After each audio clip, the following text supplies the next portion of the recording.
Good morning, wonderful people, great Biafrans, wherever you are, on the face of this very planet, this very morning. I say welcome to another exciting edition of our question and answer session, where every question you may have, every doubt you may have, beclouding your sense of judgment, any issues, any concerns are dealt with live to the hearing of the entirety of humanity. I welcome each and every one of you. I say good morning, good afternoon, good evening, and good night to some of you. Unfortunately, we were not able to bring you this very program last week, but we are here this very week in keeping with our promise that we will be live to take all your questions and all your concerns, that we may become slightly more enlightened, more educated as to what we are doing, where we are heading to, and why we do things the way we do it. I welcome you, and as I do so, I will most fervently encourage you to welcome other people as well, because this very broadcast is going out to the whole world in over 160 countries and territories. People are listening via our app, IPOB Community Radio. People are listening via Radio Biafra app. People are listening via our FM in Biafra land, in Abuja, in Kanu, in Lagos, and in other parts of the damnable Zoological Republic as well. We are hoping to bring enlightenment, to bring knowledge, to bring understanding and a sense of reasoning to all that we do, not just to Biafrans all over the world, but also to those who listen to us and to all lovers of freedom. My name is Nnamdi Kanu. I am the leader of the indigenous people of Biafra all over this very planet, the director of Radio Biafra and Biafra Television, and by the very special grace of the Most High Elohim, a servant of the wonderful people of Biafra.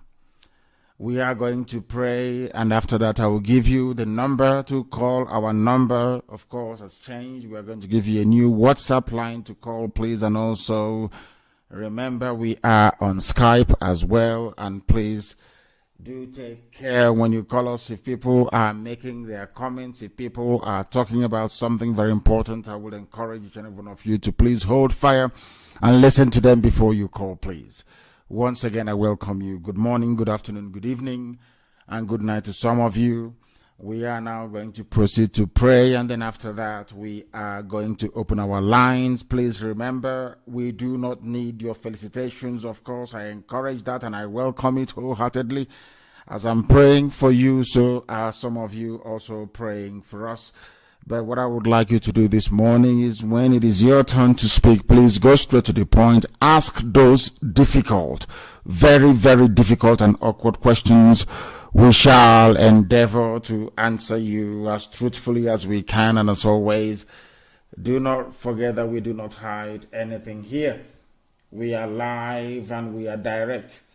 And the whole world, of course, is listening to us, including the Efulefus, the saboteurs, the traitors, and the Janjaweed. Everybody is glued to their system this very morning, listening to us. And you must also appreciate the fact that Facebook is doing all they can to suppress what we are doing. They have failed, they will continue to fail, and we shall continue to triumph. Let us pray, please.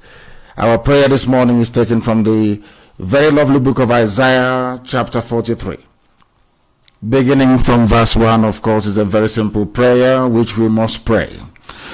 For all that we are today, tomorrow, and forever, we owe to the mercy and to the grace of the Most High, unto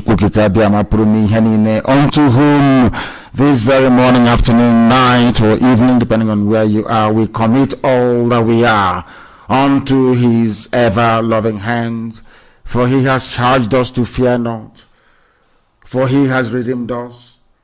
He summoned us by name even before we were born. That is why we do what we do. That is why we proclaim his name ceaselessly. That is why we always say, without fear nor favor, that all that we are today is through the grace of the Most High.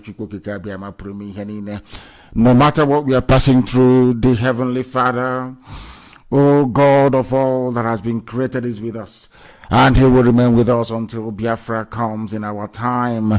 We are working very, very hard to make sure that we restore Biafra as quickly as possible, as imminently as possible. We are not relenting. All that we are doing is geared towards giving every glory, every adoration, every honor unto the Most High, because we are nothing without him, and with him having charged us not to be afraid, this very morning we proclaim that we are not afraid. We shall preach this very gospel of truth, that the mercy of the Most High will abide with us now and forevermore, we pray. He say, please, for those of you who are joining us for the very first time, and indeed for every other person, please, you must listen very, very carefully and attentively. This is the number you're going to reach us with this very morning. Our number has changed. The number has changed. Our main WhatsApp line has changed. There are other ones that can get hold of us through, but the main one is +49 162 78 11 190. I repeat, +49 162 78 11 190. That is the number through which you can and will be able to get hold of us this very morning. I repeat, +49, which is a German number, +49 162 78 11190. That is 111. +49 162 78 11190. We have somebody who happens to be on Skype. Let us see what they have to say. The caller on Skype, can you hear me? Good morning, sir. Good morning to you. Please give us your name and where you're calling from. My name is Uzoma Chima. I'm calling from Dubai. From Dubai, please go ahead. The whole world is listening. Go ahead. So I'm very happy to speak with you today. I've been calling to hear from you, but it doesn't be possible. But today I got to your call. Thank you, sir. So I want to ask, my question is, what I want to ask is that all these saboteurs that are being hindering our restoration of Biafra, if this Biafra comes and they ask for forgiveness, and people say you should forgive them, are we going to forgive them? Because for me, as a Biafran, I'm not ready to forgive anybody. I want to know if you will be able to forgive them if they plead, and people say you should forgive them. That will be left up to the people. As for me, I have no forgiveness in my dictionary when it comes to saboteurs. We are not going to forgive them because they know what they are doing. But I am of the opinion that most of them will return back to the Sahel, to the Janjaweed territory, to Arewa land, where they belong, because that is where most of their fathers come from. Most of them will go back to that very place, that I can assure you. But if it is to do with what we are doing, to be part of it, then believe you me, they can never ever be allowed to remain in Biafra land. It is not possible because they are conscious of what they are doing and they are doing it deliberately. And let me also correct one misleading impression. They are not stopping us. They are incapable of stopping us. They do not exist. If you go to Biafra land today, you will see that they are nowhere to be found. You cannot see them on the streets anymore. Ever since we raised our flag, ever since the dragon banner has been raised, you don't see them anymore. They do not come out, they do not hold meetings anymore because they know what is in store for them.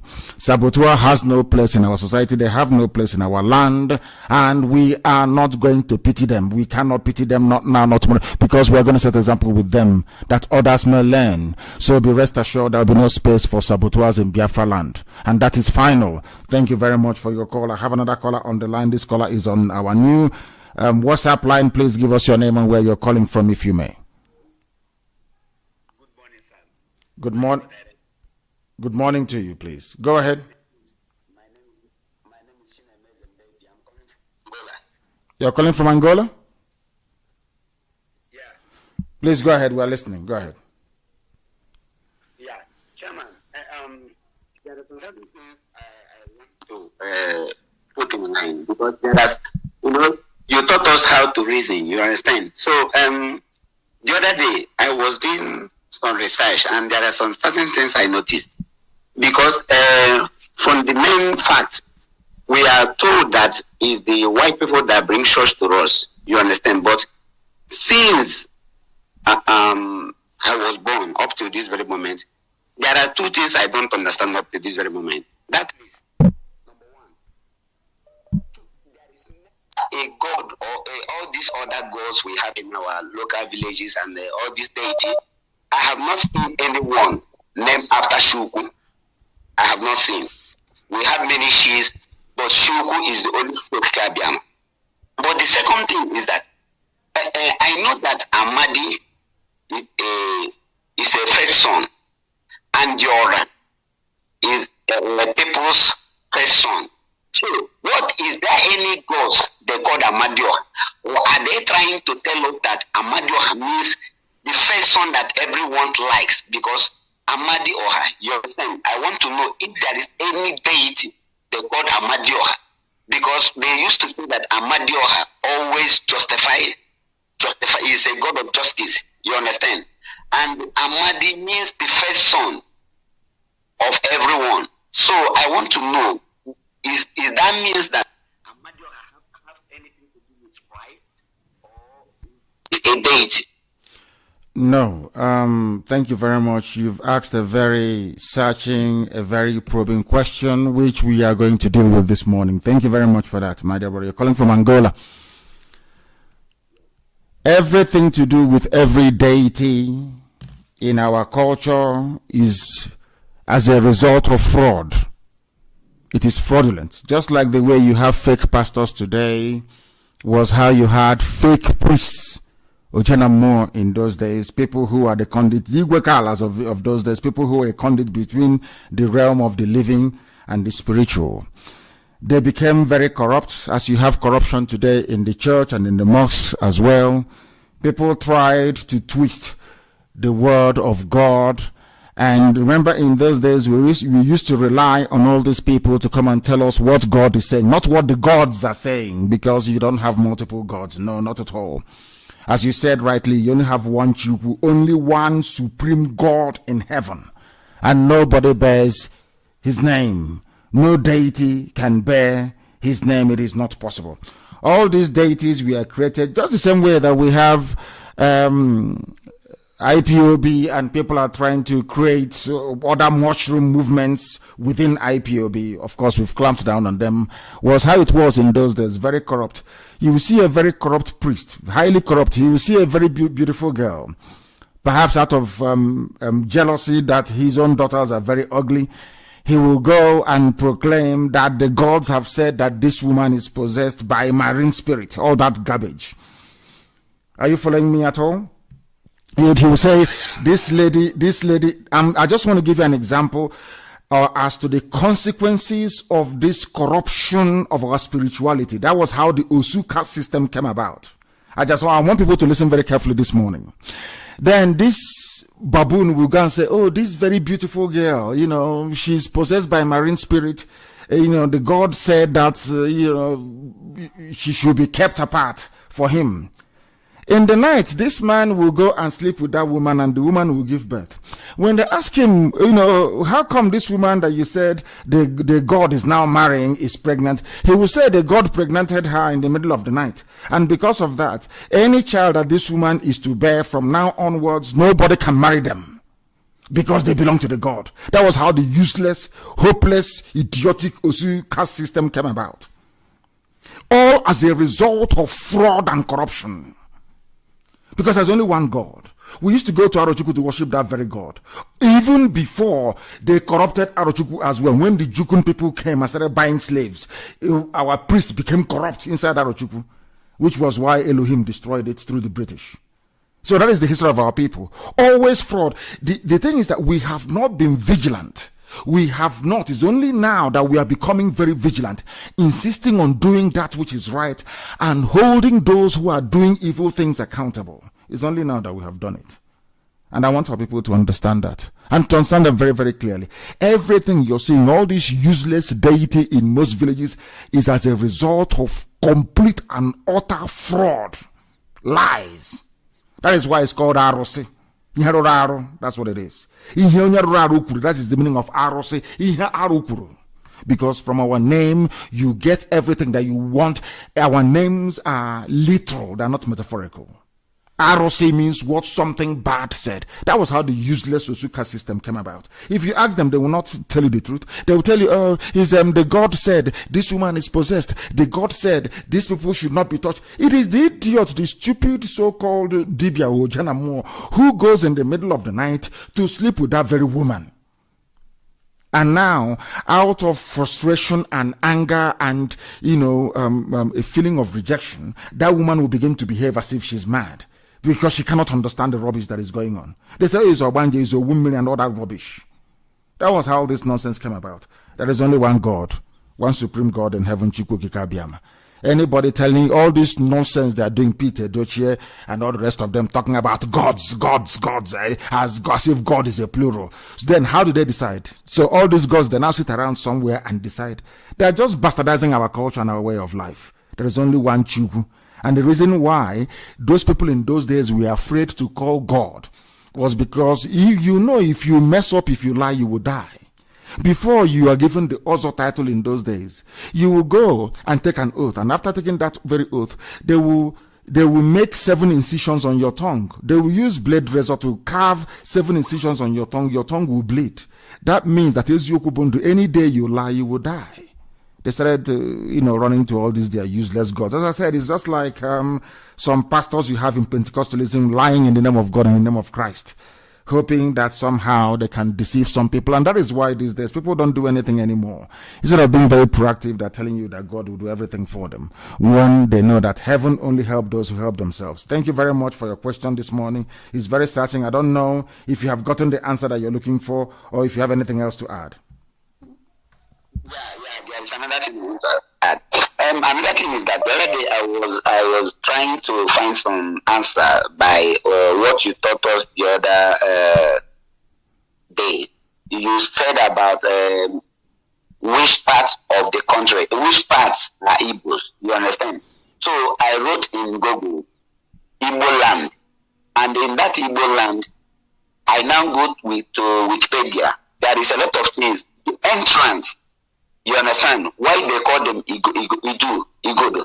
So I find that the entrance of the Igbo land is in Idu.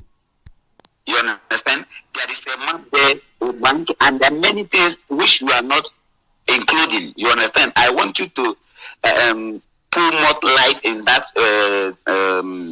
topic, because when I wrote Igbo land, I went to Wikipedia. They tell me about many things, many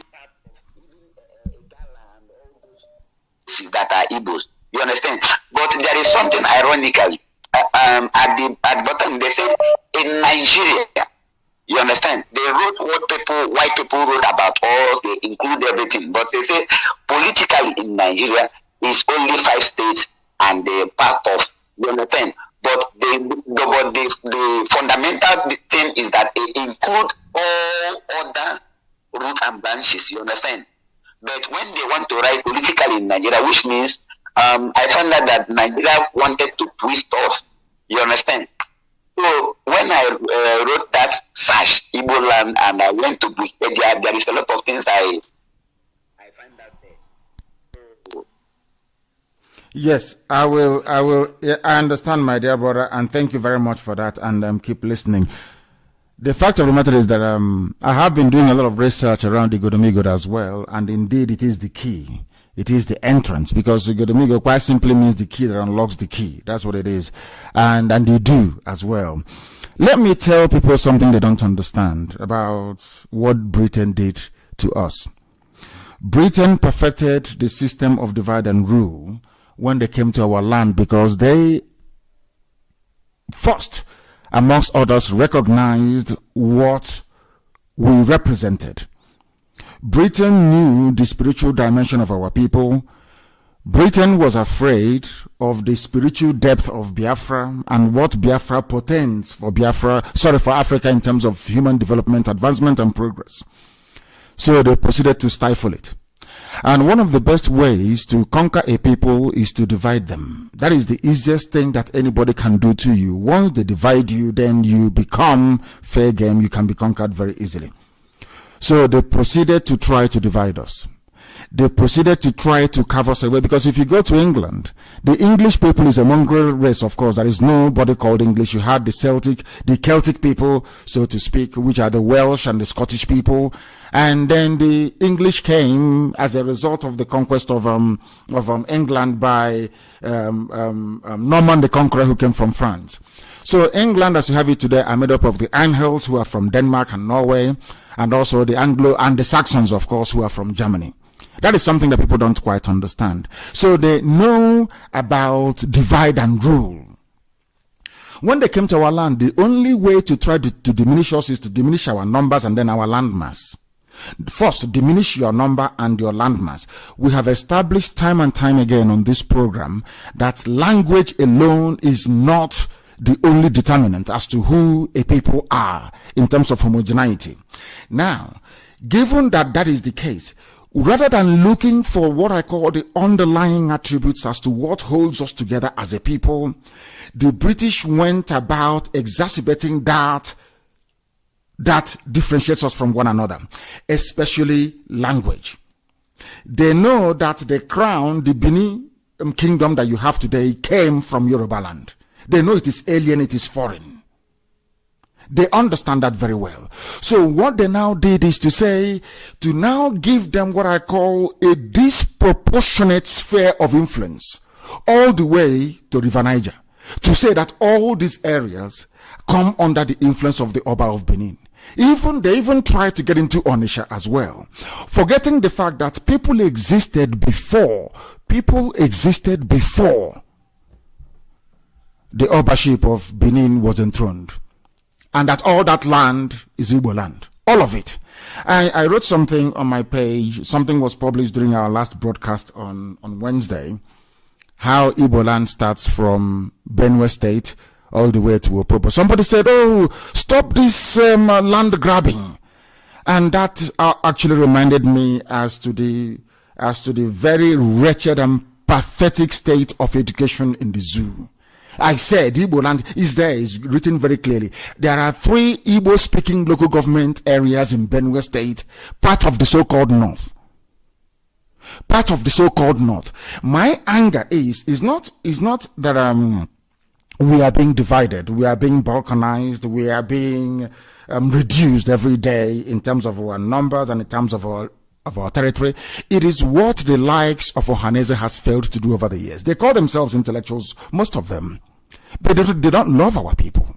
They have not done anything to show any sense of, should I say, urgency in terms of addressing some of the very terrible things that Nigeria and Britain before them has done to our people.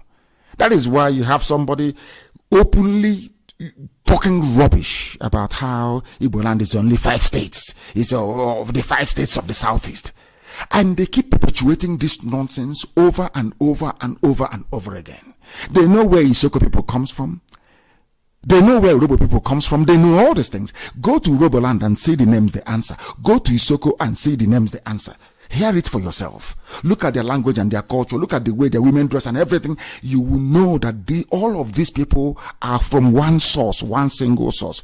But we've allowed ourselves to be divided. When you go to an Ijaw man, he'll be talking rubbish, or Ijaw woman talking absolute piffle, absolute garbage. And when you ask them, where are you from? They say, we come from, I think we come, one is saying they came from, is it Burkina Faso, is it Liberia? That's how foolish we are. So, all those years that Britain spent, and after them, Fulani Janjaweed spent dividing our people actually bought into it. And we bought into it because of our innate nature to self-hate. That is what we do very, very well. We do it very, very well. And these are the things that we are trying to reverse. And I'm glad to say that we have succeeded, or we are succeeding in reversing some of this nonsense. Thank you very much. Your call has been very, very amazing and illuminating. Igbo land starts from Igodo Migodo. I said Igbo land, Igbo IGP, or Igbo land starts from Igodo Migodo. Because it is the key that opens the key. Any day. That is why I have regard for our people, our sisters and our brothers who are from Igodo Migodo, who were insistent. Even me, initially I said no, they cannot be part of us, until I went and started researching, because I learn every day. The same way that I teach is how I learn every day. Every blessed day I study, I read. Every blessed day I want to learn more, because only a fool will stop learning. Every day you learn. You may hold a position which, after a while, you come to realize is no longer valid, and then you jettison it and embrace the new one.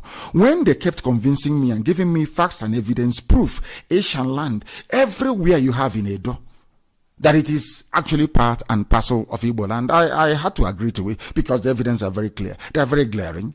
Is anybody disputing the fact that the throne, the Benin throne, came from Yoruba land? Is anybody disputing that? Nobody. Now they came from somewhere into Igodo Migodo, into Idu land.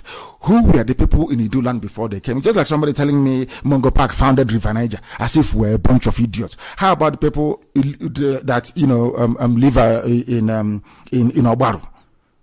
How about those who live at the banks of the river before even the white man was created? So these are some of the nonsensical ideas that we need to jettison and embrace the truth. And the truth is that Igbo land is far more bigger than they give it credit for. And the reason why they keep shrinking us every blessed day, now they have confined us to only 5 states, is because they want to divide and rule us, and they have succeeded. And their agents in Ohanese and the so-called governors that you have are the ones actually perpetuating this very, should I say, injustice, so to speak. Thank you very much for that. Thank you very, very much. People are calling from all over the place. I have a caller who happens to be on the line. Give us your name and where you are. The caller on our new WhatsApp line. Your name and where you are, please. Can you hear me? Chukwebuka, you're calling from around this work. Please go ahead. Chukwebuka, go ahead. Mazi, nothing much. You're breaking. There is nothing that made by man that has no expiring date. Of course.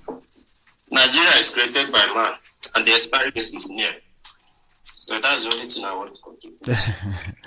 Thank you very much for that. Thank you very, very much for. Let's take this call again. The caller on the line, can you hear me, please? Hello, yes, please. Your name and where you're calling from? Good morning to you. My name is Echezona Chukwu Omodo. I'm from Umodi, Demlin North Local Government, Biafra land. I am in India. In India. Thank you very much. Please go ahead. My pleasure to speak with you today. Have been a long time. I'm trying to reach you. Sir, I am very, very happy to. I'm congratulating you in good job, good work you're doing for our people. I thank you personally for myself as an eye-opener to me. I'm very, very happy in India here. We are still trying our best to make sure that our gospel is propagated. Sir, my question is this, sir.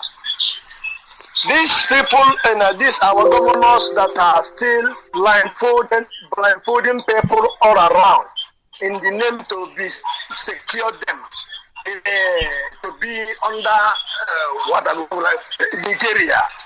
Now, what will be the penalty to them? Because they are still deceiving our people, trying to convince people, trying to disorganize our effort, which I know that by the name of Chukwu Okada, they can do nothing. What will we do to them so that they can be able to vanish away from our land? That's my question, sir. Thank you. The same question that our brother asked earlier. And my answer is always the same. I pray for them to repent and to change. I must be honest with you. I do pray for their repentance, for them to change and perhaps abandon their evil ways. That is what I pray for all the time. But should they refuse to abandon their evil ways, of course, at the right time, a revolution is going to happen. And when that happens, you know what happens in a revolution. Every traitor and every saboteur is accounted for. That is what happens in a revolution. So all they're trying to do is to delay the inevitable. They now have the chance to repent and do that which is right. I posted something before we came on air this morning. In the north, everybody is agreed on one thing, that they need to conquer and Islamize the rest of the south, the middle belt and the south. A Fulani terrorist buys into this idea or has bought into it. A Fulani politician has bought into the idea. All their emirs and traditional rulers, they've all bought into the idea. There are people who are serving in the army and in the police have all bought into the idea. That is why you see them taking pictures with bandits. Even Ohaneze alluded to it a few days ago after many months of us highlighting this very fact. They have now alluded to the fact that, or they have now recognized the fact that Fulani people who are working or who are serving in the army and in the police do not arrest their own people. They take pictures with them with AK-47, with assault rifles. They are not imprisoned. But in Aba, people are being raided. People, they go into people's homes, they arrest them. And you'll be shocked that some of the people carrying out all these arrests and all these raids are Biafran people. So, since the Fulanis are organized in terms of wanting to make sure they take over our land, to kill us off, to rape our mothers and abduct our daughters, we should also come together as a people to resist them. And coming together as a people to resist them doesn't just mean only IPOB. It means everybody else. It means Biafran people, even Middle Belt people who are serving in the army. It means the DPP. It means the Chief Justice of Abia State, of all the states we have in Biafra land. For them to understand, they should say to themselves, how come you want me to prosecute our people, to jail them, when in your own land you are busy romancing bandits, you are busy giving scholarships to terrorists, you are busy building schools and colleges for them? Isn't that how intellectuals are supposed to reason? So that goes to the point you're trying to raise, my dear brother, and that was the point that was made earlier. Our people need to be reasonable and sensible. The people you're persecuting, the IPOB that you're against, the people that you're inviting Python dance, telling Buratai come and kill, the same Buratai you invited before to come and kill your people is now telling you he's going to declare state of emergency, and now you're saying no to it. But you are the cause of it. Had Ohaneze and governors not gone to Buratai in 2017 to say, bring your Python dance, come and kill our people, Buratai will not have the temerity nor the guts to rise up to say, I will declare state of emergency. Can he say such rubbish about Yoruba land? Ududuwa land? No, of course he cannot say it, because Ududuwa elders cannot be as foolish as Ohaneze was to go and invite a foreigner to come and kill their people. They don't understand the consequences of what they are doing. All these things they are doing, it has consequences. That is something we want these people to understand. That is something we want them to appreciate. And the sooner they understand it, the better for everybody. Thank you very much, my dear brother, for calling. Thank you very, very much. We have somebody else on the line. Let us see where that very person is calling us from. The caller on the line, can you hear me, please? Your name and where you are. Give us your name and where you are. You are live on the air. Can you hear me? No. They cannot hear me. They cannot hear me. I don't know what is going on. They are not able to hear me. Let us take this call. The caller on the line on WhatsApp. Can you hear me? Is reconnecting. I don't know why. The caller on WhatsApp. Can you hear me? No.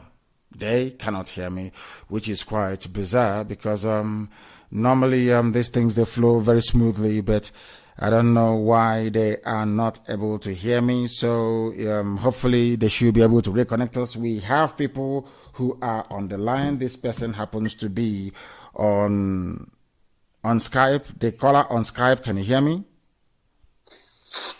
Yes, Ahmadika, I can hear you. Thank you very much. Please, your name and where you're calling from, if you may. My name is Ken. I'm calling from Katy, Texas. What is your proper name, please? I don't understand what Ken means. What is your proper name, please? Uchenna Elemnaya. Is Uchenna not better than Ken, in your opinion? It's better, sir. Of course. Uchenna means the will of God in heaven. And that is, can you tell me the meaning of Ken? Do you know the meaning of Ken? No, sir. Okay, but that is your name. You don't know the meaning of it. Anyway, Ken means a Nordic prince. That is the meaning of it. It's Kenneth. It means a Nordic prince. But Uchenna is far more better. The will of Almighty God in heaven. That is why we are the chosen race. Please go ahead. The world is listening. Yeah, I have 2 questions for you, sir. The first one is, in the case of what is going on, if you happen to generate to full-time hostilities, just like they did during the Arab Spring, the Arab nations, some of them had to throw a blanket on the internet so that the information of what was happening couldn't get out to the outside world. Now, what if Nigerian government decided to do that on the entire Biafra land? I mean, throw a blanket over the internet. Which other means are we going to use to get information out to the world of what is happening? That's in the case that this degenerates into a full-time conflict. That's my number 1 question. Then the second question I have is, whenever I talk to my friends about Biafra, they always reference South Sudan, in the way they went into conflict after they got independence. But they never mentioned that South Sudan happened to be a growing economy, the fastest growing economy in Africa. Now my question is, in the event that Biafra comes, what measures do we have to ensure that, factions do not rise up to start fighting for the resources of Biafra that will now lead to conflict, just like South Sudan? Basically to prevent South Sudan's situation when Biafra comes. Those are my 2 questions, sir. Thank you very much. On the first question, the way we're going to get our information out to the world is that we have Radio Biafra, we have Biafra Television. Are you aware of that? It doesn't rely on the internet to do anything. If they shut down the internet, we have that. I'm not going to tell you how we do it, but we have means and ways to get our news to the whole world. And we'll keep broadcasting as well, and Biafrans everywhere will be able to hear us. It doesn't depend on anything to do with the zoo. It is via satellite. Only if they're going to go and shoot down or take down every orbiting satellite within Africa. If they cannot do that, which they cannot do, then our information is going to come out. That is number 1. And then number 2, people talk about this, is very lazy, useless people who do not understand history. These are poor students of history. Where are you, if I may ask? You are in America, is that correct? I'm in America, yes, sir. Which is the greatest country in the world right now? America, of course. Did America fight a war or not within themselves or not? They did. They fought a civil war. They even fought the British. They fought. After fighting the British, they even fought themselves. Did that stop America from becoming? Did that stop the USA from becoming the greatest country in the whole world right now? No, sir, I did not. Is what is happening in Sudan, according to what you said earlier, which is of course is correct. Can you tell me who has the fastest growing economy in Africa? South Sudan. Is there any family you can go to in the world right now where there is nobody quarreling another person? No. Even in your family, are you telling me that everything is very peaceful? Even husband and wife, they quarrel, don't they? They do. The people killing people in the bandits, the terrorists killing fellow Fulani people in Katsina, where are they from? They are from Katsina. That is my case. Thank you very much, my dear brother. You've asked a very intelligent question, and I believe we have answered it very, very intelligently as well. Thank you very much, and try and become part of the IPOB family, and God bless you too. May Chukwu bless you immensely. I have a caller on the line. I don't know if this caller is capable of hearing me on Skype. Can you hear me? The caller on the phone, can you hear me? I can hear you. Please, good morning to you. Your name and where you're calling from? My name is Mazi Christian Ikechukwu. I'm from Enugu State. And where are you calling from? But I'm calling precisely in South Africa. From South Africa. From South Africa. Please go ahead. We are listening. Please go ahead. First of all, I want to greet all my brothers and sisters, IPOB family. Also with you, Mazi. You have tried a lot to us.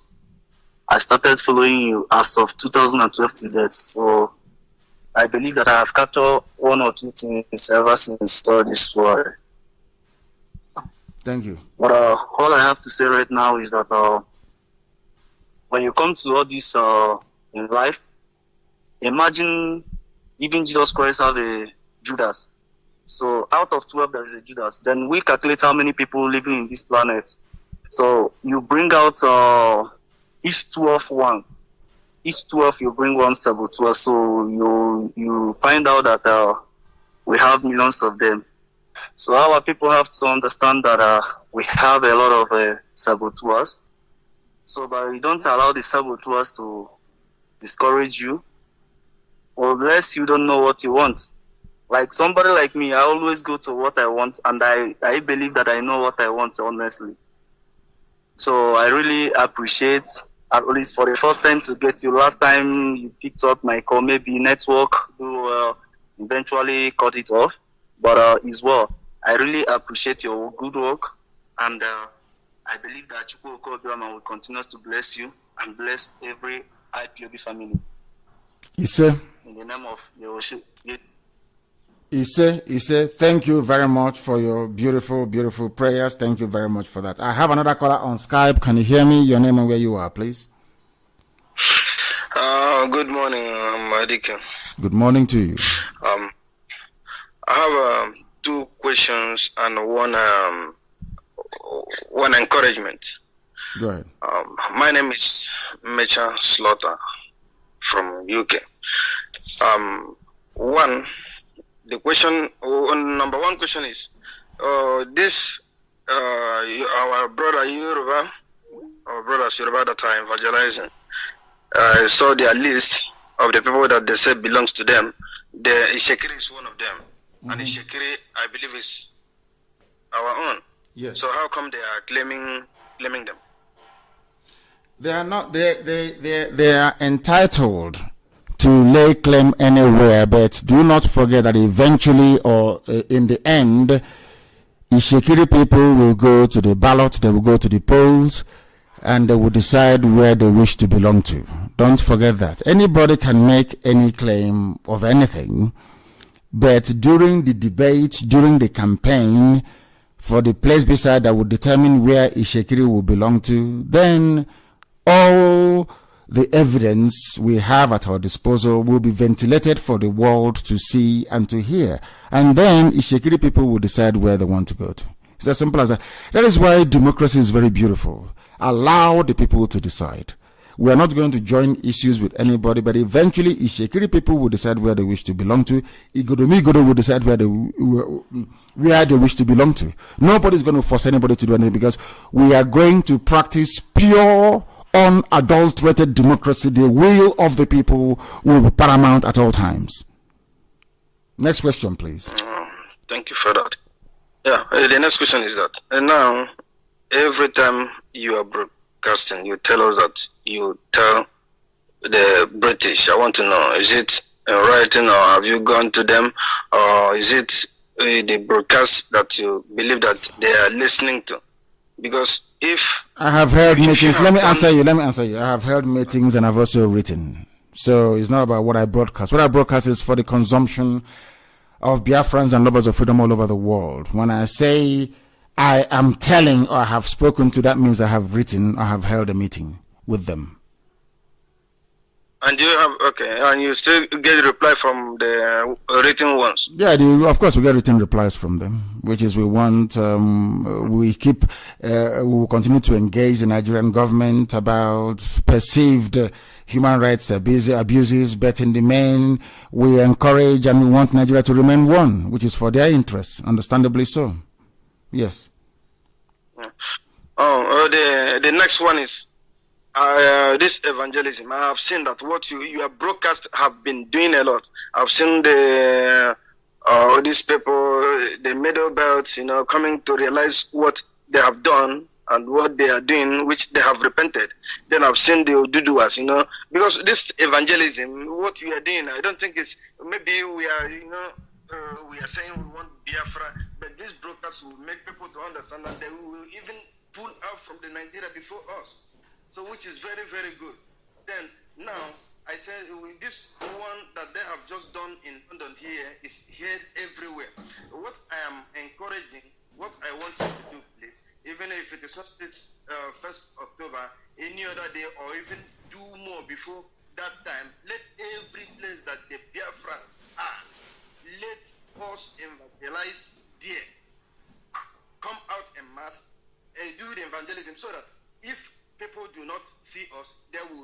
about us. It's very, very important, and it will not be once. People will begin to ask these people, who are they? What do they want? Thank you. Thank you very much. You have made a very compelling argument, and that is what people don't understand when they say to us sometimes, what has IPOB been able to accomplish? What have we done with our agitation? These are the things they don't understand that we have been able to accomplish. If not for what we are doing, do you think that people from the Middle Belt will rise up and say that they are sorry for the role they played during the war? Of course not. These are the things that most people don't appreciate, the level and the depth of work that we have done and will continue to do. Thank you, my dear brother. You've raised a very important point. Thank you very, very much. And we shall see what we're going to do in order to encourage what the Oduduwa people are doing. Thank you very, very much for that. I have a caller on the line. I wonder if this very caller can hear me. This caller, can you hear me? The caller on the... No, they cannot hear me. The caller on WhatsApp, can you hear me? Yes, I can hear you, sir. Good morning, sir. Good morning to you, my dear brother. Your name and where you're calling from? My name is Ifani Chukwu Ebo.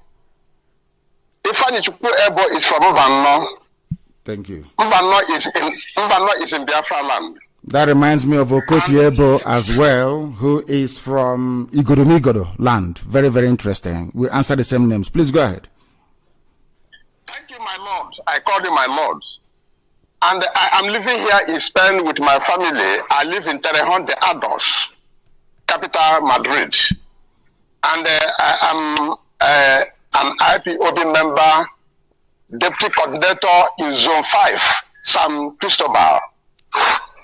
So, my lord, let me ask you one question. No, I have 5 questions to ask you, but let me go straight to the first one.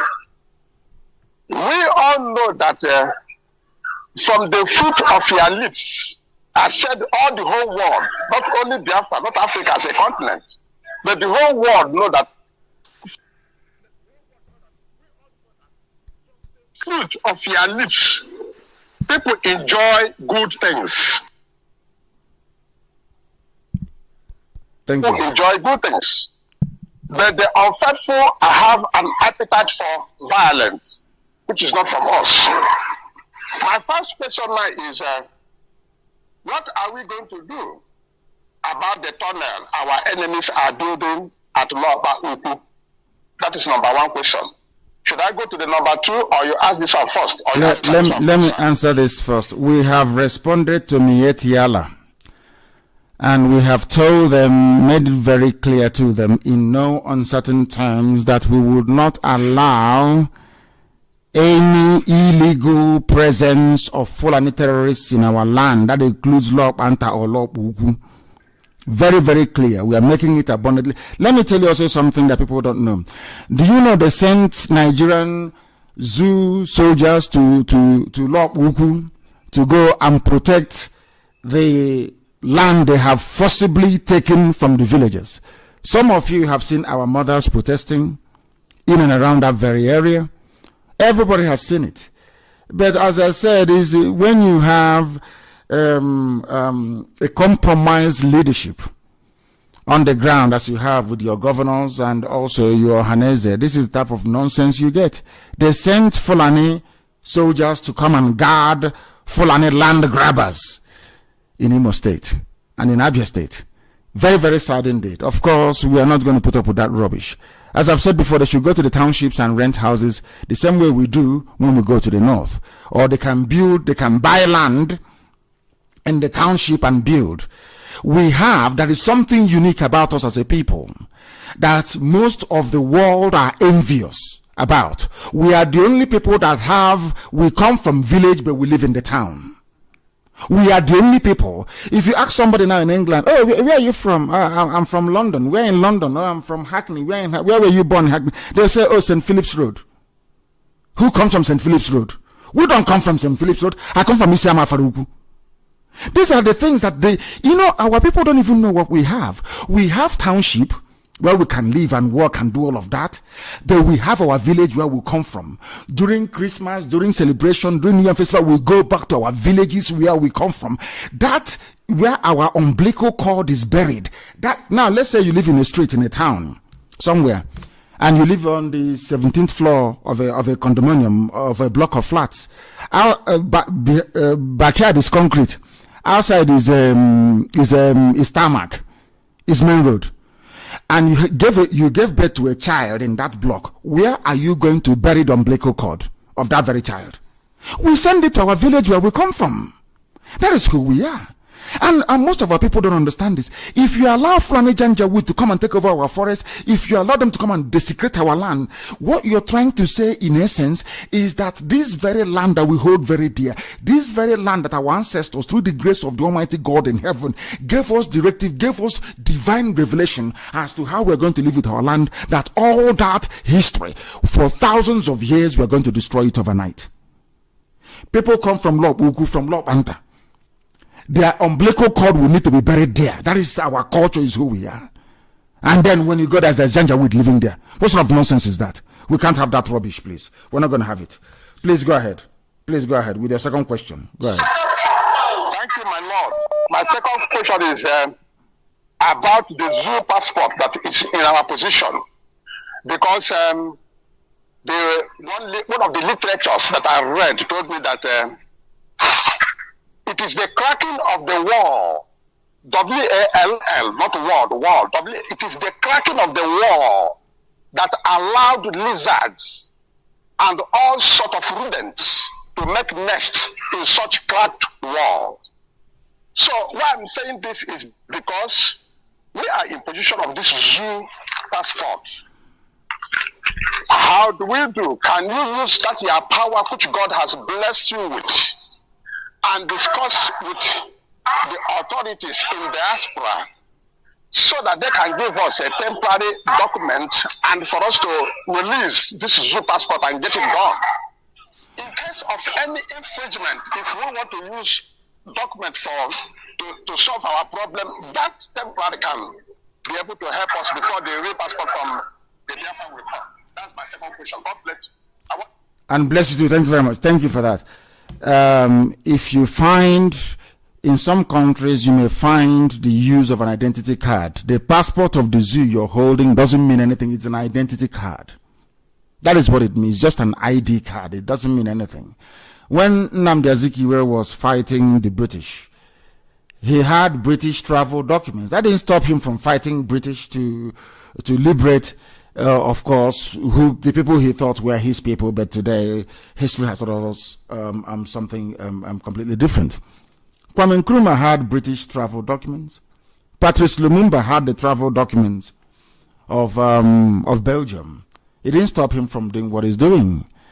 Nelson Mandela, of course, had the travel documents of South Africa. Funny enough, that didn't stop him from doing what he's doing, because Nelson Mandela traveled and met our father, who is Nnamdi Amechi. Amechi housed him, even in our land. So I don't want to, place so much emphasis on this passport thing. You can decide to become stateless. You can decide to become stateless. You can destroy your zoo passport to become stateless. And then the UN where you are will guide you as to what to do. But if you need it to move about to travel, it's just a travel document. It doesn't mean anything. It doesn't mean nothing. It doesn't confer any special citizens or citizenship on you. It's just a mere travel document of convenience that you're using to move about and to stay where you are. Thank you very, very much, my dear brother. I have a caller who happens to be on Skype. Give us your name and where you're calling from, please, if you may. No, please. I have a caller on the line. Can you hear me? This caller is on Skype. Can you hear me? Good morning, Mazi. Good morning to you. My name is Nnamdi Chuku. I'm calling from Germany. Thank you very much. Go ahead. So, Mazi, I have just one question. I don't want to waste a lot of time. Go ahead. So, my question is, I just want to know for us that are in diaspora, because we are there. You have a lot of soldiers that are in diaspora that are just waiting for anything that will happen in the Zoological Republic or Nigeria. So what I'm trying to ask is there anything that that have been putting together for us in diaspora on how we can coordinate ourselves if something happens in Nigeria, if it happens today that in Biafra land war breaks out? Because there are a lot of us who are ready already, if anything happens in Biafra land, that we are going back home to fight that very war. Because sometimes when I talk to people in Biafra land, like my brothers or relatives, they always say something. They always say this word that we are in Europe, we just run our mouth. Why don't we come to Nigeria where the thing is happening? So that is why I'm just trying to ask if there is anything that have been putting together for we that are in diaspora on how we can coordinate ourselves in case if something happens now that war breaks out. Nobody knows what may happen tomorrow in Biafra land. So we can be ready here already to go back home and join those people that are already at home to fight that very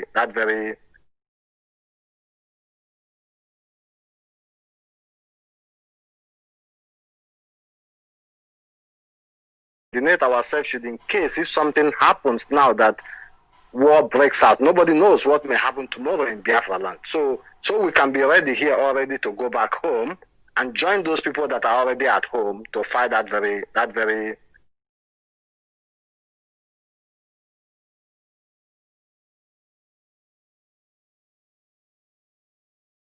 coordinate ourselves in case if something happens now that war breaks out. Nobody knows what may happen tomorrow in Biafra land. So we can be ready here already to go back home and join those people that are already at home to fight that very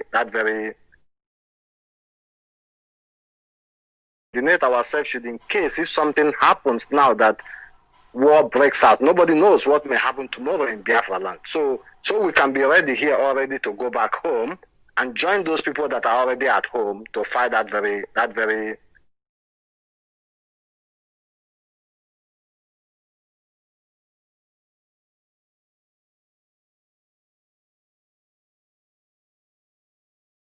You, my dear brother, is to go and things are happening there. That is where we tell you what we are doing. That is where you are going to do all you can to support this very effort we are making to restore Biafra. Thank you very, very much for your call. Thank you for that. I have another caller on the line. This caller, can you hear me? Good morning, sir. I can hear you. Good morning to you. Your name and where you're calling from, please. Yeah, my name is Igwe Emmanuel. I'm calling from France. From France. Thank you very much. Please go ahead. Okay, I have just one question, and I also have one thing to say. My question is, since we know that the Fulanis are coming in our land with the help of the maybe the governors and the politicians, why can't we start taking them, using one of them as an scapegoat, so that the rest of them we learn from one person? So why can't we take one of them off? Why? Because I know once you give the order, maybe anyhow you want to give the order. Once you give the order, we will do something to take one of them out. So why can't you give the order? So we will take one out so that the rest we learn. I prefer to do what Yeshua did, which is to keep praying for them to repent. That's what we do.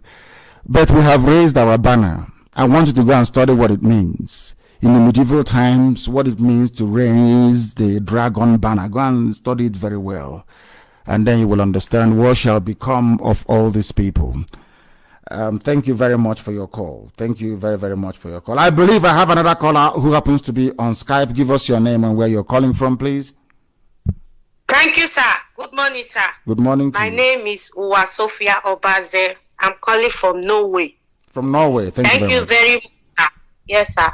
Sir, I want to ask you very, very difficult question. You know, good morning, everybody, lovers of freedom all over the world. My name is Uwa Sophia. Of course, many of you know me. Sir, please, you know that tomorrow is Edo election in Edo State, and the name is Igodomigodo, fraudulent call Edo, which is Ado from the Yoruba land. And Oba of Benin said they have already ringed it, of course we know. And you know, the meeting Oba of Benin called a week back, he said in case if it happened to be like a Jonathan Buhari issue, that Obaseki should say congratulations to Imam Pastor Izeyamu. So, sir, our boys, of course, they will rise up and fight for their right. Of course, I believe that 100% or 98%. So, for example, they ring the election and our boys, because Igodomigodo is the key to Biafra land, 100%. We know they argue that one, and our people are ready. Of course, they are not showing their faith, but they are ready, because through this election, we will get Biafra. I want to ask you, sir, for example, Igodomigodo children, both the Asian, Uchi, Agedebude, Okmila, Esako, the Benis, they rise up and said, I want to take my glory. We want to break off this useless country called Zoo Cabo de Oza Republic. Sir, will you help them? Will you back them up? Because all of us, we are fighting for the same thing. You understand? Although many of them are not joined IPOB. They are not in IPOB in that zone. So, will you back them up or will you join them? Because the key is Igodomigodo. Sir, sorry to say this. The problem we have in Igodomigodo is not Fulani, it's the Yorubas, the Oduduwa people, because they conquer us. I have the audio and the cassette. They conquer us. They fought war with the Igodomigodo people and they placed their Oba there. So they want to conquer us the second time. We will not let them do it. So our people are very well know that they conquer us. They conquer the Igodomigodo people. So right now we want to take our glory back, sir. If they start and be fighting the Yoruba Janjaweed, the Lebino Janjaweed, will you support them? That is my question. Thank you, sir. Thank you very much. If I can support the Middle Belt to be free, if I can support Oduduwa to be free, why won't I support my own flesh and my own blood? And before any Efulefu begins to talk rubbish, go to your village and look for a man who is over 80 years old and ask them what their father said to them or told them about the war of the Idu and Oba, which is the Igodomigodo war itself. So it is there in our folklore for people to avail themselves of. I will support our people in Igodomigodo land with everything that I have. And I will also encourage other people as well, not just in Biafra land, but elsewhere, to be free. Because we know the result of the election is Yamu, the Imam, the pastor Imam, is going to be declared the winner. We know that for sure because APC wants to take the state and they will take it. That is what they do. And then in the next couple of weeks, I'm sure they will ask you to go to Ondo to go and vote as well. And in 2023, they will ask you to vote. And all our exercises in futility. We all understand that the only thing we need now is a revolution. We need a change of not just the way we govern ourselves, but the way we reason as well. I thank you very much, my dear sister, for your contribution and continue the hard work you're doing. Igodomigodo is Biafra land and nobody is disputing that at all. If you're in doubt, go and ask an elderly man in your village. Ogo Idunoba, that saw the enthronement of an Oba in Iduland, Igodomigodo. It is there in history. Some of you don't know history, we cannot help you. Let us take this call. I have another caller who happens to be on Skype. Give us your name and where you're calling us from, if you may.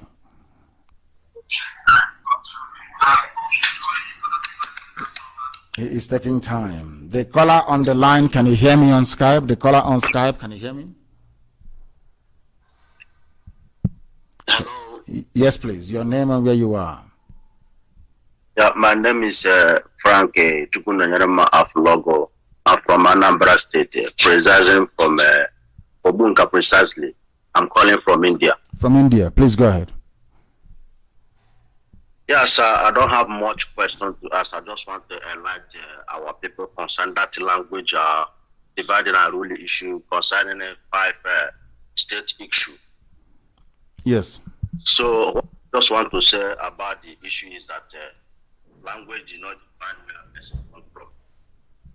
I've been in Libya before, and there is people there called Saba. There are people there called Triplo, which is Traplos. If in Libya, they will call it Traplos, which everybody has Triple. And there are people there called Zoarino, which is Zoara. If you're Zoara, if you travel to Muzuk, that state called Muzuk, if you speak, the Zoarino person speak to Muzuk. Muzuk can know here what the Zoarino people speaking. But they have language called they have language called Libi. Everybody can speak it. Everybody can hear it. Is it Arabic? Is it same as Arabic? This Libi, is it Arabic? Yes, it's Arabic. It's Arabic language. Okay, go ahead. Everybody can hear it. If you Zoarino person travel to Traplos, if you speak Zoarino inside Traplos person cannot hear it. But when you speak Arabic, which is they use it as a general language, everybody can hear you. Here in Libya, here in India, if you speak, there is they call the Mahastra. If you speak Mahastra to Banglo man cannot hear you. But when you speak Hindi, they can hear you. Yes. Then when you from Delhi, which is the capital city, travel to a place they call Pune.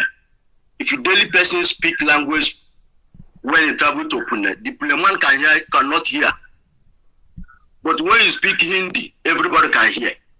So I don't know where people get all this about language or those 5 states. If you don't speak Igbo, which means you are not Biafran, so I don't know where it's they rubbish. get all this. It's pure bunkum. It's people who are not educated, my dear brother. These are people who are not. As I said before, if your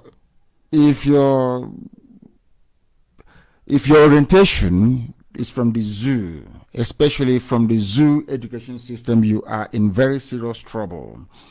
You are running on a deficit. You don't know anything. If you ask somebody now, thank you very much for that clarification regarding Libya. If you ask somebody now about Egypt, they will tell you that Egypt is an Arab country, but originally it wasn't Arab people who were there. The Muslims conquered Egypt. I think it was about 639, 646 AD.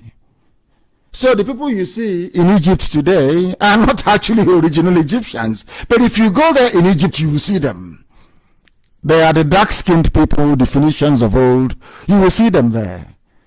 Our people, we don't in Africa, we don't know anything. We don't study. We don't love history. We don't like reasoning. We don't like enlightenment. I've asked black people before, why do you think that Europe is preeminent? When I say Europe, because Europe gave birth to Canada, Europe gave birth to USA, Europe gave birth to Australia, to New Zealand. All the advanced countries of the world are from Europe. And I keep asking black people, do you know why Europe is preeminent in the advancement of humanity on this very earth? Do you know why they're always at the front?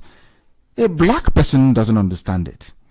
The reason is because there was this thing we are doing now on Radio Biafra was done in Florence, in Italy, during the medieval times, as Europe was coming out of the Dark Ages. They held a conference. At that very conference, I think it was organized by the Medici family. I'm not too sure. I need to go back and check it very well. In Florence, in Italy, they decided to subject everything that they do to the court of reason. In other words, if you want to do something and it's not reasonable to do it, you don't do it at all. No longer superstition. These are the people that wrote the Bible. But they said that Bible is making us too superstitious and too foolish. Let us come away from this superstition and come to reason. As soon as Europe embraced reason, they became number one in the whole world till this very day. Now you understand how they roll. Our people need to go back to school to study very well. Black people are not we are not educated, honestly speaking. We think that education is certificate and degrees. No, it doesn't mean that. It means the ability to reason, not just by one person, but by a collective. The entire group needs to make sense. The entire people together. That is why in Black Africa you have individual brilliance. You can have the Okonjo-Iwealas of this world. Individually they are very, very brilliant, very, very smart, very intelligent. But collectively as a group, bring them together as a group of intelligent men and women, you see them floundering all over the place because they are not enlightened. It's called enlightenment. The ability to submit yourself to superior reasoning. When somebody convinces you with a superior argument, you accept it. Not going back and say what happened in 1972. And you've been convinced or put straight. You go back, what happened in 1967? No, we should stop reasoning that way. I have a caller on the line. This caller is on our new WhatsApp line. Give us your name and where you are, please. Your name and where you are. The caller on WhatsApp for the last time, your name and where you are. If you say hello one more time, I'll cut you off. Your name and where you are. Yeah, my name is Anele Chisimenu Kenya. I am calling from South Korea. From South Korea. Go Hello? ahead. Yes, I'm listening. Go ahead, please. We are listening. Go ahead. From South Korea. Yeah, I am from Abia State, Umahia, basically Oboyo Bibere. My leader, I have something to say. Go ahead. I don't have too much of time. Since 2012, we are inside this struggle. Why not to declare something can make you bring Biafra now, but we're not wasting time again? No, I cannot do that, and I will tell you the reason why. The emergence of Biafra has to be an organic process where we take people along, not just taking them along in their conviction that freedom is a good thing, but in the way they reason, in the way they think, in the way they apply themselves, and also how disciplined they are. You said since 2012, we have been preaching Biafra is now to declare something again. Again. That is the problem we have as black people. In 2012, we were preaching on this very platform, and very late that very year, IPOB was formed. 2013-14, I taught the world. 2015, I was arrested. I was incarcerated for nearly 2 years. I was incommunicado because I was sick and recuperating and making my way to Israel on the 3rd year. So all these years we've been together, for 3 years, I have been out of circulation, so to speak. Now, listen very carefully. You are trying to educate. Listen, getting Biafra is the easy part. Sustaining the model that we have in mind is going to be very difficult. In order for us to make it easy for us and for everybody else, we need to enlighten, we need to educate. Look at all your governors. Look at Ohaneze, for instance. Look at those that reside in Lagos and in Abuja. Look at all the battles we are having to face with the Fulefus and the saboteurs everywhere. Do you think that all this resistance should not be overcome first before we make any declaration? Or do you want us to make a declaration now, and the Fulani colonial masters that you have now, those who are colonizing the Ohanezes of this world and your governors, those who are appointing governors for you, they will make our life hell in our land using these people as proxy. Don't you know that? Sometimes our people, you need to trust us, we know what we are doing. Our march towards freedom is unstoppable. But each step of the way, every step we take, every move we make is for a reason, is for a purpose. And eventually and ultimately Biafra will come. I share your impatience. I want it to be today, tomorrow. But the Sabos cannot be there as we are marching into the land of freedom. It is not possible. And somebody could have said to Elohim in heaven when the Israelites left Egypt, why don't they just take a straight route from the northern land of Goshen all the way, just cut across and jump into Gaza and then into the promised land? Elohim said, no, because you won't appreciate it. I'm going to take you on a detour, on a longer route. And eventually they got in. And eventually they fought their way in. What I want us to be doing right now is to be asking ourselves, what are we going to do to support this very effort that we are all making to restore Biafra? Because Biafra is very imminent. Looking at the zoo, do you think the zoo will survive the next 12 months? Is that what you think? It cannot survive it. They will bribe. When we say these things, all they do is that they go to Haneza and they give them money. They go to the governors. They say, don't worry, you'll be the next president. And the governor goes to his village and says to his village, what IPOB is doing is going to deny you your right, because I'm been lined up to be made the president of the zoo, Nigeria. If you allow IPOB in this village, it means that I am no longer going to be the president, and none of you here will be senior special assistant. You're not going to be looting money as the Fulanis have been doing. These things are very, very powerful and very persuasive argument to some people. So these are some of the things we are seeking to overcome. We went to war in 67. There was no global media outreach. This time the narrative is different. We went to war then with nobody being able to tell our story. Now it is different. We went to war being demonized by Britain and by Fulani Janjaweed and by Yorubas and Middle Belt. Of course, that is the truth. They demonized us. Nobody can rise up to speak on our behalf. But today, is that the case? Today, Middle Belt has apologized. Today, Oduduwa is asking for their own freedom. Today, everybody have realized that Igbo man is not their problem. Today, we even know that Igoromigoro is Igbo land. So it is now becoming very clear to all of us. And had I declared Biafra in the year 2017, would all these things have emerged? It wouldn't have. So sometimes we know what we are doing. But let us not forget we are under the supreme guidance of heaven itself. Chukwukikabiama, thank you very much for that. Thank you very much, my dear brother. Go ahead then. I was born in Maiduguri. Yes. In Buni, Borno State. Yes. I know how these Fulani people are. I know how they are behaving. Because I born in their hands. Before I left them. Yes. Go ahead. Have we lost? Oh my goodness, we have lost our dear brother. Unbelievable. Yes, my dear brother, can you hear me? I can hear you. Yeah, go ahead, please. I thought I lost you. Go ahead. I can hear you. Go ahead. I can hear you. Like I said before, I born in Maiduguri, Yadimbuni. I behave because of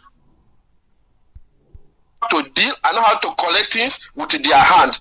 Because of to collecting Biafra like this system we are going, I don't think these Fulani people can give us that Biafra easy. Fulani like is not going to give us. Listen to me. Listen very carefully. Fulani cannot.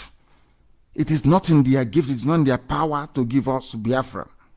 But we must, in all that we do, in everything that we do, there are what I call very, very basic, internationally acceptable standard we must adhere to.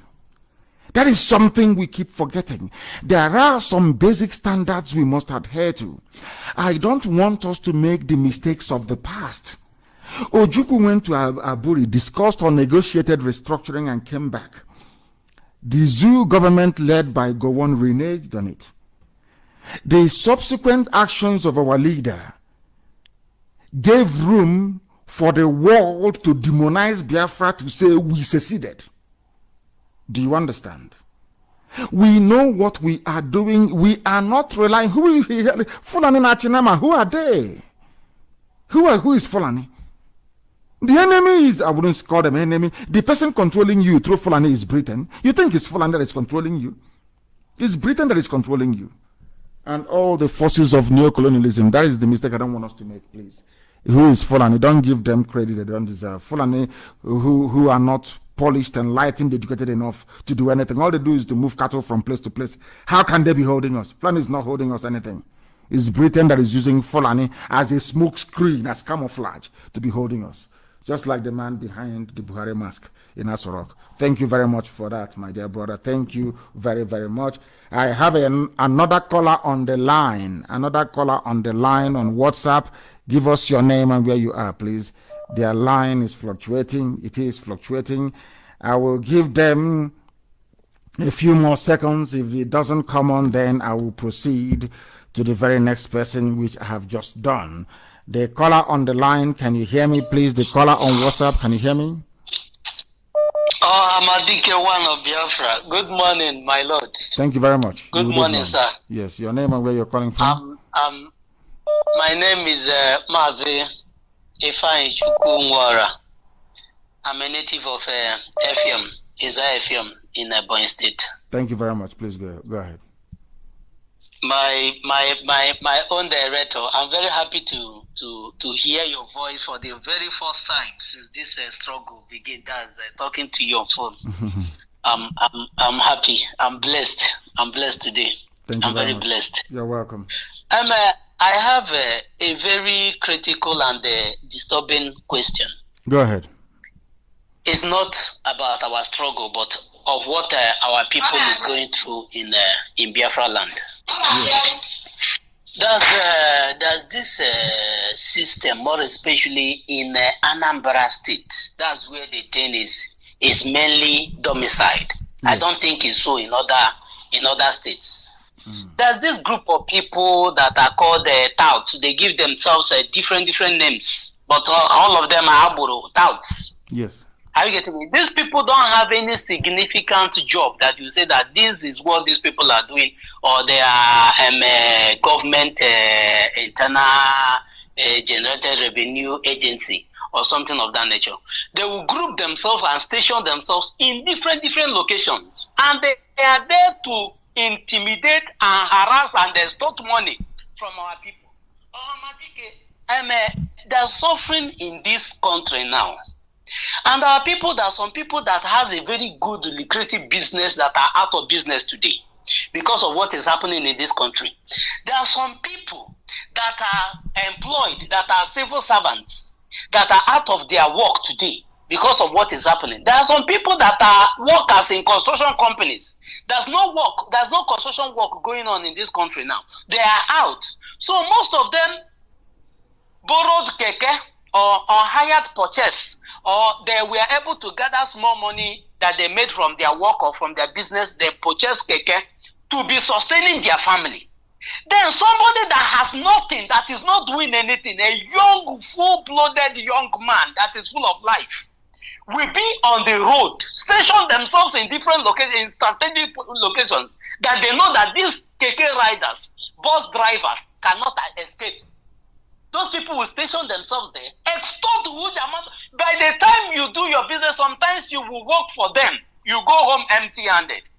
And if you insist that you will not give them money, if you dare ask them, what am I giving you this money for? Including people, if you buy something from the market, you carry the thing on your head, you pay.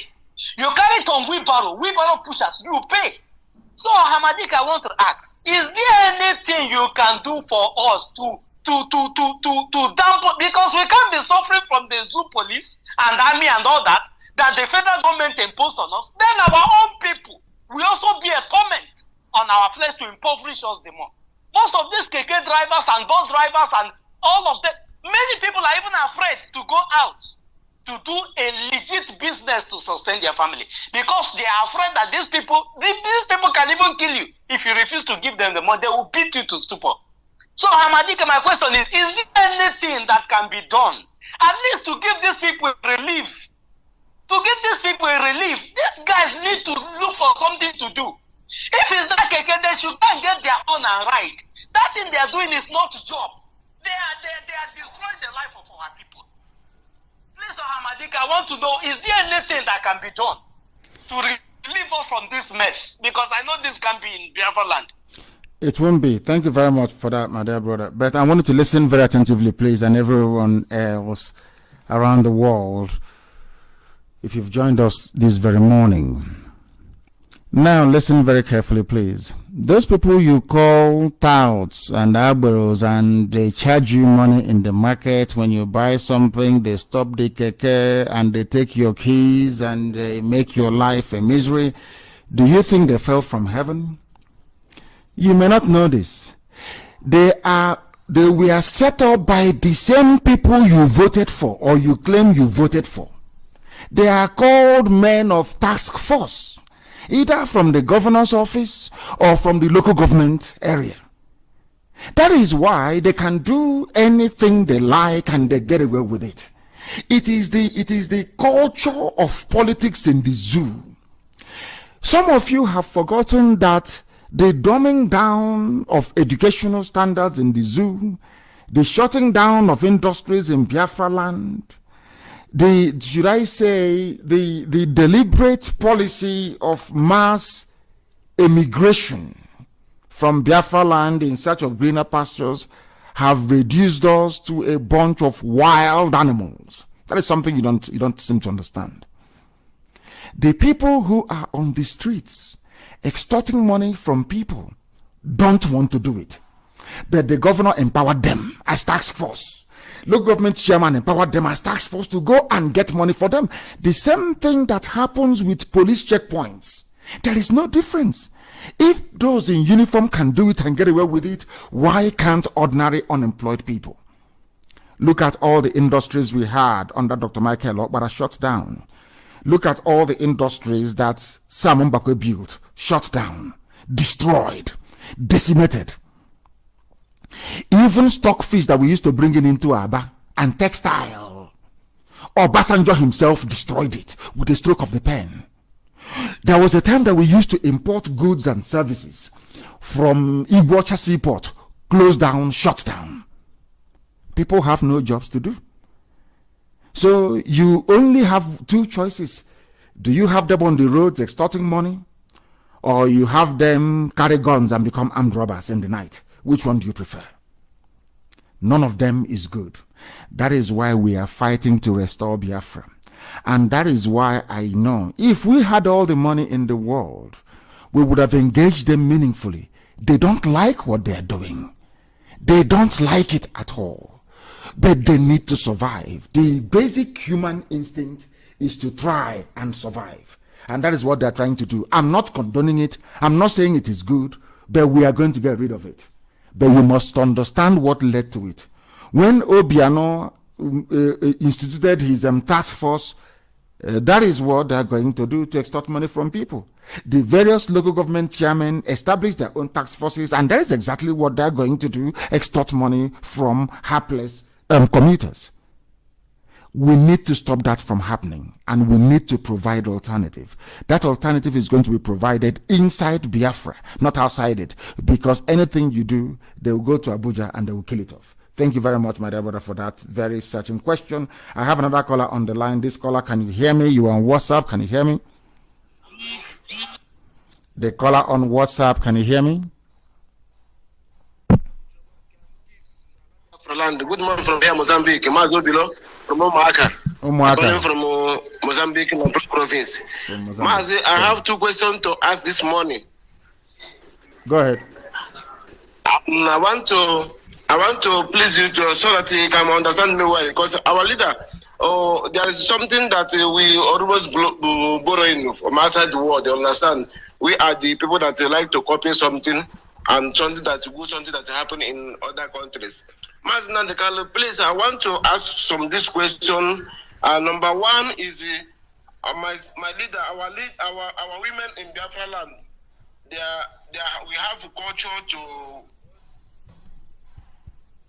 have culture to follow it, and we always say that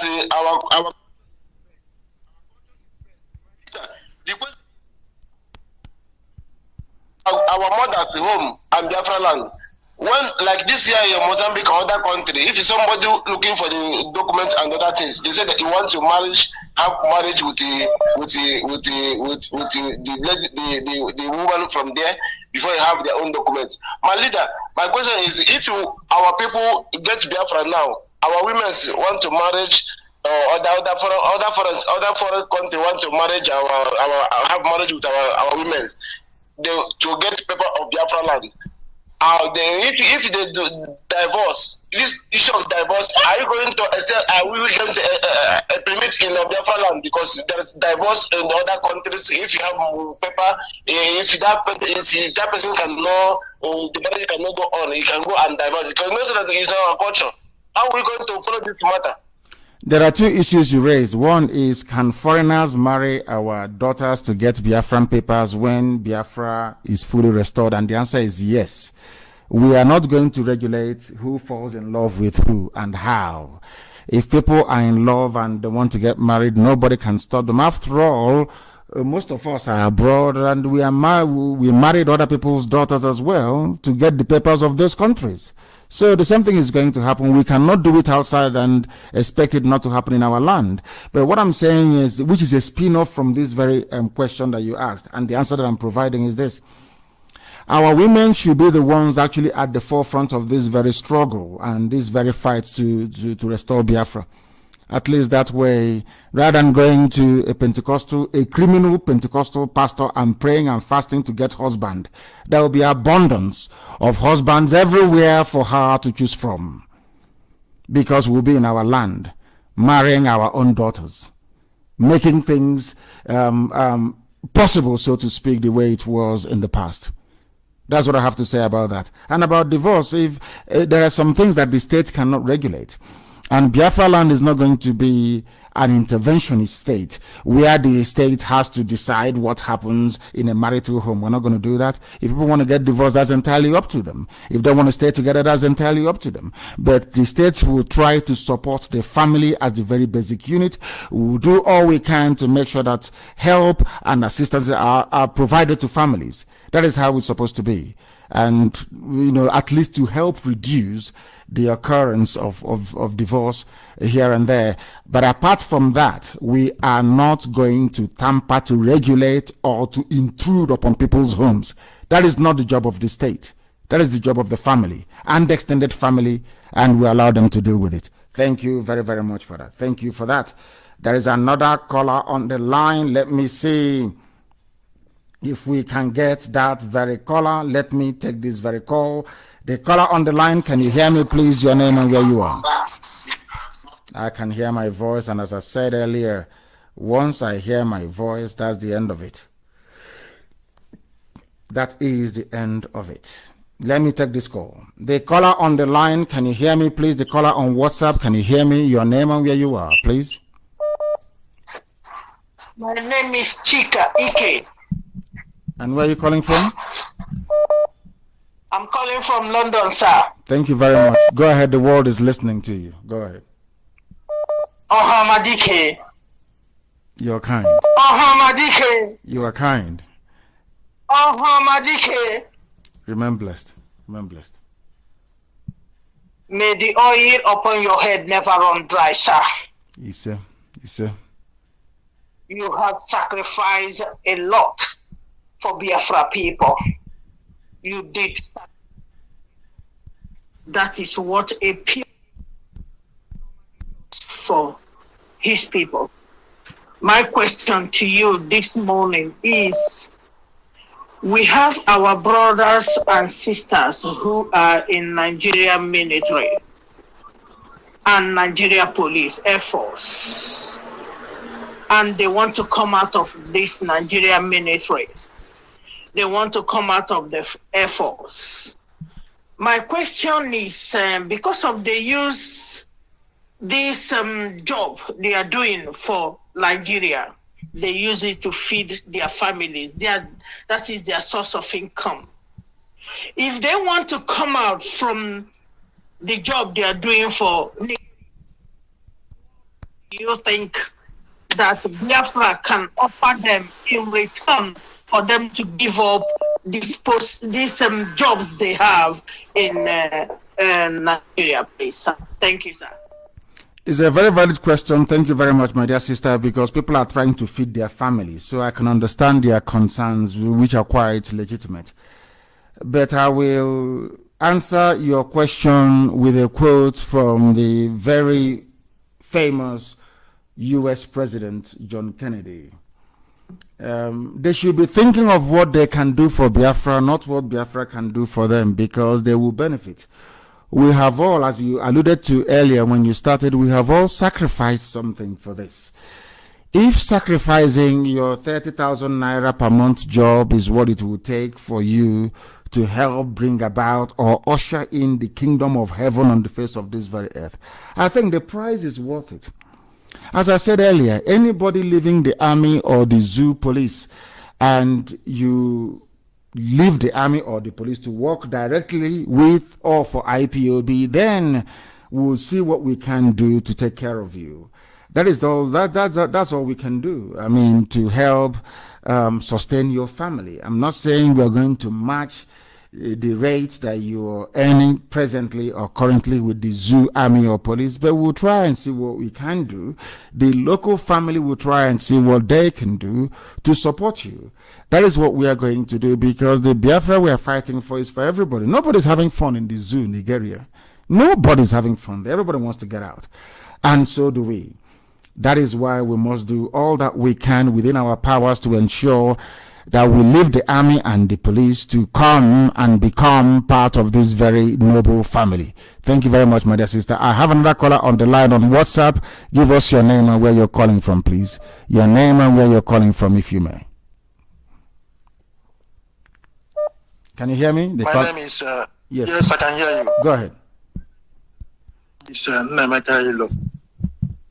Nnamdi, where are you calling from? I'm calling from Poland. From Poland, please go ahead. Yes. Go ahead. I've sent it on WhatsApp message because of I don't know if we consider it sensitive. Okay. That was why I sent on a WhatsApp message. But I don't know if you want me, if you can go through it and work on it, fine. But if you see, maybe I don't know. I know a lot of people, thousands of people are sending messages and calling. So thousands is not easy. They crashed our old line. It's very important. I had over 8,000 messages. Unbelievable. Thank you very much. Yeah, Thank you. so I'll go through it. Do you have any question to ask live on air? Just the contribution. I think it's sensitive. So that is why. But I think if you can have the time, I'll go through it. I promise you that I will go through it. I will go through the messages. I will go through it. That is a promise. I promise you that. Thank you very much, my dear brother. I will go through your messages, and if there's anything for us to implement, we implement it from there. Thank you very much. The caller on the line, can you hear me? Your name and where you are. The caller on Skype, can you hear me? No. The caller on Skype, can you hear me? The caller on Skype, can you hear me? Hello. Good morning, sir. Good morning to you, my dear brother. Your name and where you're calling from? My name is Nnamdi. I'm calling from Lagos, Nigeria. Thank you very much. Please go ahead. Madike, good morning. May God Almighty bless you, and may God continue to protect. All our prayers on your head will be fulfilled in Jesus' name. Madike, God bless you. You have done more than enough that we Igbos, we don't deserve your Hamadike. God will continue to bless you. Hamadike, this morning I come with a let me put it in this way, a kind of contribution for the this forthcoming October 1st. Hamadike. Yes. I want us to put more awareness on this, because the life of our children matters a lot, because there are a lot of we're in Nigeria, there are a lot of attacks, a lot of terrorist attacks, as in planned attacks coming up, or a serious one. Even recently, a few days ago, my brother left Lagos to Abuja, and during that week, there are a lot of attacks, as in Fulani bandits attacks, very rampant in Abuja. And now they have pointed many states, even Rivers State, pointed many states that they are going to seriously attack. And no one knows when this attack will take effect. It can happen during the time of maybe any marching of whatever useless independence remembrance or whatever that we do. So I want us to we say more on the as this issue, create more awareness so that our people will remain at home. We sit at home. Let all the Biafran land be silent. In fact, let everybody just enter house, cook a soup, cook anything you feel like, eat and enjoy yourself. Let our children never come out to risk at their lives, because Nigeria don't deserve. We don't deserve to die or lose any single person for Nigeria. Thank you very much. Thank you very much, and well spoken. Thank you very, very much for that. And let me reiterate this very morning, every coordinator in Biafra land, every principal officer of state, every servant of the wonderful people of Biafra must ensure that there will be no market on the 1st of October. Nothing will happen, not even churches. No mosque, nothing whatsoever. There is going to be total silence across the entire land of Biafra, because there is nothing to celebrate about the zoo. The zoo have brought death, misery, mayhem, poverty, and impoverishment to our people, and that day our silence will speak for us. It will be so loud that the whole world will not fail but to understand that we are fed up with the zoo. There will be no marching. I am telling parents in Biafra land, do not kit your children or dress them up to come out to march for Fulani Janjaweedism. If you're celebrating 1st of October, you're celebrating Fulani mediocrity, you're celebrating British neo-colonialism, you're celebrating poverty, you're celebrating deprivation, you're celebrating Mietiala terrorism, you're celebrating banditry, and you're celebrating idiocy. And we're not going to have that in Biafra land. So parents, be warned. Do not send out your children, because there will be terror attacks in Biafra land, planned, orchestrated, and executed by Mietiala terrorists in Biafra land. They are there now in place. Some of them are even in the army and in the police as well. Do not risk the lives of your children. Biafra land will be empty and very silent on that very day. Markets will not open. Markets will not open. Nothing will happen on October the 1st. Very, very important. I have a caller on the line. This caller is on WhatsApp. Can you hear me? If you can, your name and where you are, please. The caller on WhatsApp, can you hear me? No. The caller on WhatsApp. I can hear you. Thank you. Your name and where you are, please. Good morning, Madike. Good morning to you. I'm calling from Scotland. From Scotland. Give us your name again. You're calling from Scotland. Give us your name again. Abel. My yes. full name is Chukwuwike. Thank you. Please go ahead.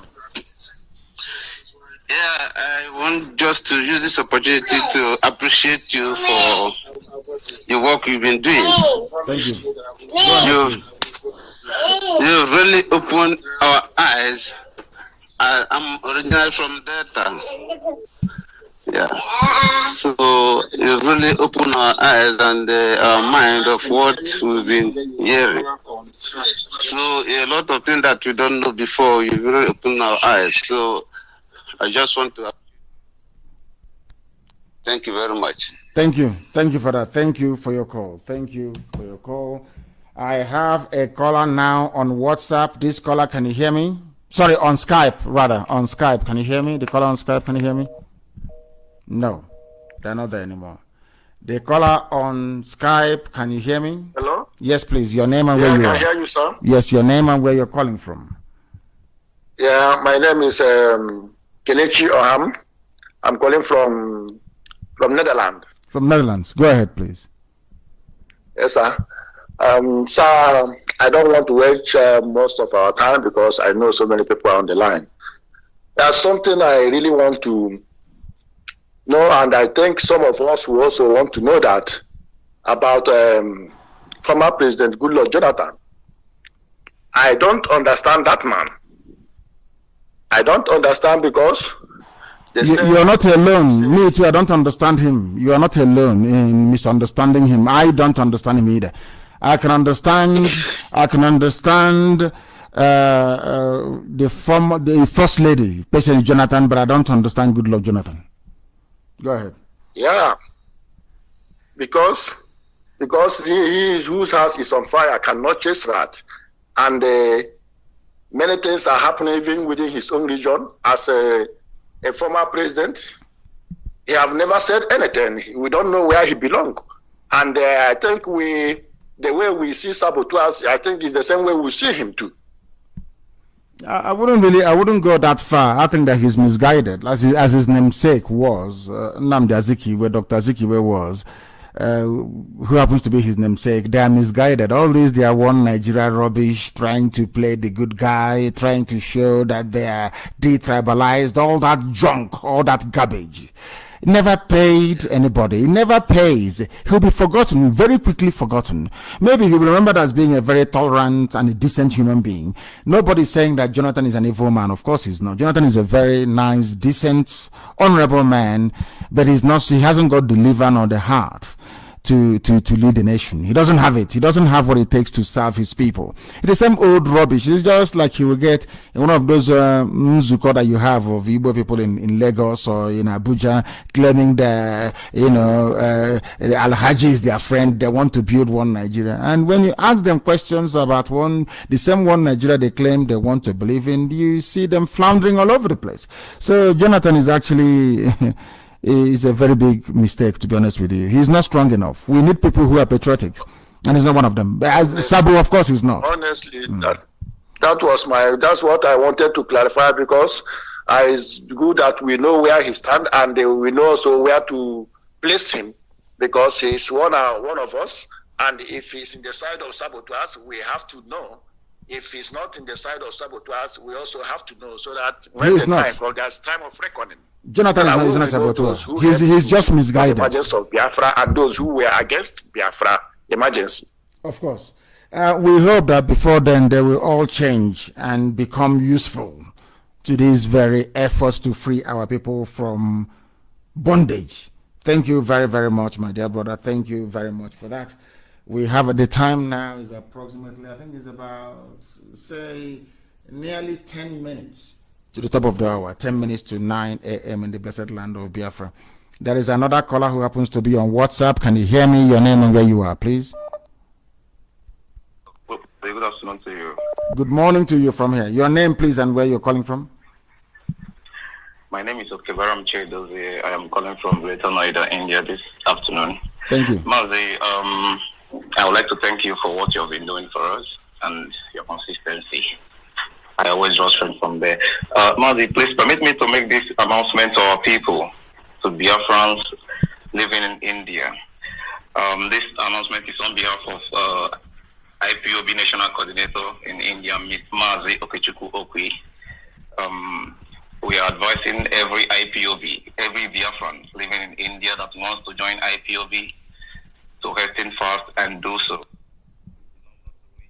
The people in charge is 8800133187. I call it again, 8800133187. So Mazi, this morning I have a question that has been bothering me, because if I can refer to what is happening, especially in the USA, where we understand that there's civilization there already. There are people, there are blacks in USA who are fighting for the liberation of blacks in USA as well. But the fact is that these people are not able to understand how deep fighting those that are fighting against them. So this morning, like let me use this young woman. Her name is Candace Owens. Yes, she's a conservative. I've been following her for some time. Mm-hmm. So this woman has an agenda to open up the eyes of the young black people in America to understand what is going on and how they are being used, how they are being, their rights have been taken away, and someone will come and rob you. What am I going to say now? Like give you chaff claiming that he's doing enough for you, while the person that is doing the right thing for you, making you to be an enemy to that person. I'm citing. You understand? So I want to refer that to Biafra land.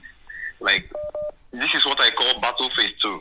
Because after Biafra is achieved, there are these people amongst us who doesn't understand what Biafra means, who don't care, or they don't process information the way it's supposed to be. Because from my own view, I understand that the reason why you teach us, the reason why you're doing this program, not only to liberate Biafra, but to also to liberate our level of reasoning, to also up our level of reasoning, so that we can reason to some level of standard, so we can have some level of standard in our reasoning. But these people, we have them amongst us. They are our people. We can't chase them away. But these set of people, whenever you look at them, not they are saboteurs. So listen, they don't care to know. All they want is doing their own thing. So I want to ask, do we have anything structurally? If we can have blacks in USA today doing this against people that want to liberate them, do we have any structural form of trying to liberate our people? Because you started this, and we know what you are put in to doing and liberating some of us, which has been little enlightened today. We are still going. Yes. Do we have anything in place more to do or to give? Yes. To make sure that our people come out of this bondage of low reasoning and low level of processing information. Thank you. Thank you. I welcome that. Thank you very much. Low reasoning and low level of processing information. Very, very critical. Very, very critical. We need to understand. That is why I speak the way I do. I'm a very big fan of Candace Owens. I am a very big fan of hers. She's a conservative, and so am I as well. I don't massage people's idiocy. I tell you things the way they are. The blacks in America, they're fighting a wrong battle. I say that all the time. They are fighting a wrong battle. What they need to do is to join hands to liberate Africa. By liberating Africa, they need to start with Biafra. Once Biafra is free, they will have some measure of, should I say, respect and class, because then there will be a country in Africa they can reference and say that this is actually a very good story as to how we have come, how far we have come, where we are going, and the fact that we can actually feed ourselves and make meaningful contribution to advancement of humanity and mankind in general. Right now, black people cannot boast of that anywhere in the world.